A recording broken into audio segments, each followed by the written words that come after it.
31 साल बाद सलीम वास्ती की गिरफ्तारी, लेकिन निशाने पर मुस्लिम्स क्यों? सलीम वास्ती केस ने सोशल मीडिया पर छेड़ी नई जंग, क्राइम की खबर या कम्युनल नैरेटिव का खेल? क्या है पूरा एजेंडा, बताएंगे आपको इस खबर में। You are watching Delhi News. Delhi police ने 31 साल पुराने अपहरण और हत्या के मामले में दोषी सलीम वास्ती को गाजियाबाद के लोनी से गिरफ्तार कर लिया है। वो खुद को एक्स मुस्लिम बताने वाला यूट्यूबर भी है। मामला 1995 का है, जब सलीम और उसके साथी अनिल ने एक 13 साल के बच्चे का अपहरण कर 30,000 रुपए की फिरौती मांगी थी, लेकिन पैसे मिलने से पहले ही बच्चे की हत्या कर दी गई थी। 1997 में दोनों को उम्र कैद की सजा सुनाई गई। साल 2000 में अंतरिम जमानत मिलने के बाद सलीम फरार हो गया और करीब 26 साल तक पहचान बदलकर अलग अलग जगहों पर छिपता रहा।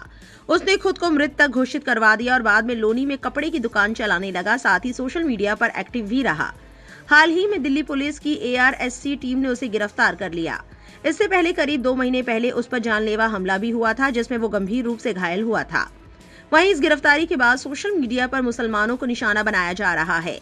नुपुर जे शर्मा ने एक्स पर लिखा, मुसलमान इस बात से नाराज है कि जब जिहादियों ने सलीम वास्ती का सिर काटने की कोशिश की, तब हिंदुओं ने उसका समर्थन किया। उनका दावा क्या है कि उसने हत्या के आरोपों से बचने के लिए खुद को एक्स मुस्लिम बताया, और इसका मतलब क्या हुआ कि जब उसने एक हिंदू लड़के की हत्या की तब वो एक कट्टर मुसलमान था, और जब जिहादियों ने इसे मारने की कोशिश की तब भी वो एक कट्टर मुसलमान ही था। हाँ, यानी कि मुसलमान कुल मिलाकर इतने मूर्ख और घृणित है सभी के सभी, ऐसा प्रतीत होता है।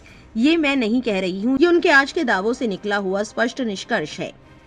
वहीं इस पर दरा फारूकी ने लिखा, नुपुर जे शर्मा एक चाल चल रही है जिसे मोटे एंड बेली कहते हैं, यानी पहले एक बड़ा और विवादित आरोप लगाओ और जब लोग सवाल करें तो पीछे हटकर छोटी और सुरक्षित बात पर आ जाओ। मुसलमानों की बात क्या है? वो कह रहे हैं कि सलीम वास्तिक ने खुद को एक्स मुस्लिम बताकर लोगों की सिंपैथी ली और पुराने केस से बचने की कोशिश की। इसमें कोई बड़ी अजीब बात नहीं है, ये सिर्फ एक आदमी पर आरोप है, पूरे मुसलमानों पर नहीं। लेकिन शर्मा क्या करती हैं? वो इस बात को घुमा देती हैं और कहती हैं, देखो तुम खुद क्या कह रहे हो, तुम एक आदमी को मुस्लिम होने के लिए दोष दे रहे हो, जबकि उस पर हमला करने वाले जिहादी थे। फिर वो चालाकी से जोड़ती है, मैं नहीं कह रही कि सारे मुसलमान बेवकूफ या खराब है, ये तो उनकी अपनी बात से निकल रहा है। असल में ये सीधी सीधी चाल है। मुसलमानों की बात सिर्फ एक आदमी तक सीमित है, लेकिन शर्मा उसे पूरे समुदाय पर थोपने की कोशिश करती है। यानी सीधी बात को घुमाकर पूरे ग्रुप पर डाल देना, ये लॉजिक नहीं बल्कि गलत तरीके से बात को मोड़ना है। मैं नहीं कह रही, उनकी बात खुद यही कह रही है। ये तरीका इसलिए इस्तेमाल होता है ताकि इंसान गलत बात भी बोल दे और बाद में कह सके कि मैंने तो कुछ नहीं कहा। मोटे एंड बेली को आसान में समझो, बेली असली तेज और विवादित बात, मोटे बचने वाली हल्की बात। मतलब पहले बड़ी बात बोलो, फिर पकड़े जाओ तो कहो अरे मैंने तो ऐसा कहा ही नहीं। बिल्कुल वैसे ही जैसे टीवी सीरियल में कोई विलन पकड़ा जाए तो कहे अरे मैं थोड़ी कह रही थी, ये तो आप लोगों ने खुद समझा। यही काम यहाँ भी किया गया है, बस थोड़ी इंटेलेक्चुअल स्टाइल में। फिर एक और एक्स यूजर अमरजीत यादव का ट्वीट सामने आता है। वो लिखते हैं, सैफी सलीम वास्तिक को जमानत मिल जाएगा, इसलिए तू अपनी चिंता कर। जिस दिन तू मेरे हाथ लग गया उस दिन तुमको वहीं से सीधा ऐशो आराम वाले जगह तक पहुंचा देंगे। कब तक भागेगा भाग, हम तुम्हारे पीछे लगे हैं। वैसे बकरे की अम्मा कब तक खैर मनाएगी, इसलिए तुम अपना खैर और खैरियत दोनों मना ले मुल्ले। मकरम त्यागी ने Delhi police, CP Delhi, HMO India, NIA India को टैग करते हुए लिखा, महोदय ये शख्स मुझे हर दिन धमकियां देता रहता है, आपसे निवेदन है कि इसके खिलाफ ऐसी कार्रवाई करे जो नजीर बन जाए। इसका IP एड्रेस ट्रेस कर इसे तत्काल गिरफ्तार करे। ये शख्स किसी बड़े आपराधिक नेटवर्क का गुर्गा मालूम होता है, लिहाजा इस पर तत्काल कार्रवाई करे। चलिए अब समझते हैं एजेंडा।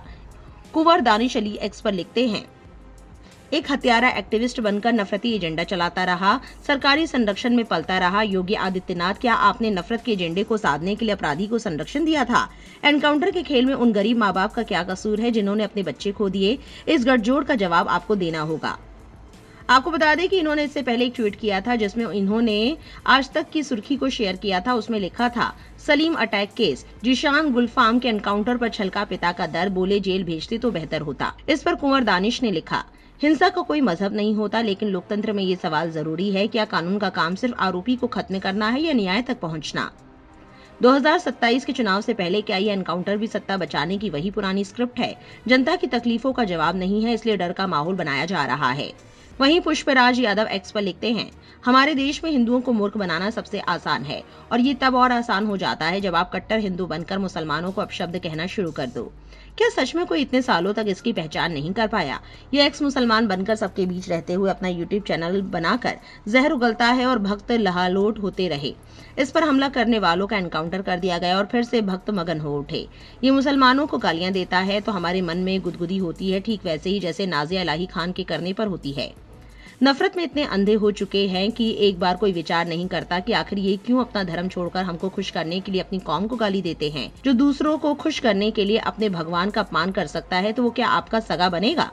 क्या अब इसका एनकाउंटर करके उस 13 साल के बच्चे को इंसाफ मिलेगा जिसे कभी इसने बेरहमी से कत्ल कर दिया था? आप यदि ऐसे और सवाल कर दो तो जिहादी या हलाला की पैदाइश कहलाओगे। ड्रंक जर्नलिस्ट ने भी लिखा, इस मुस्लिम नफरत फैलाने वाले ने 1995 में एक हिंदू बच्चे की हत्या की थी और 2000 से फरार चल रहा था।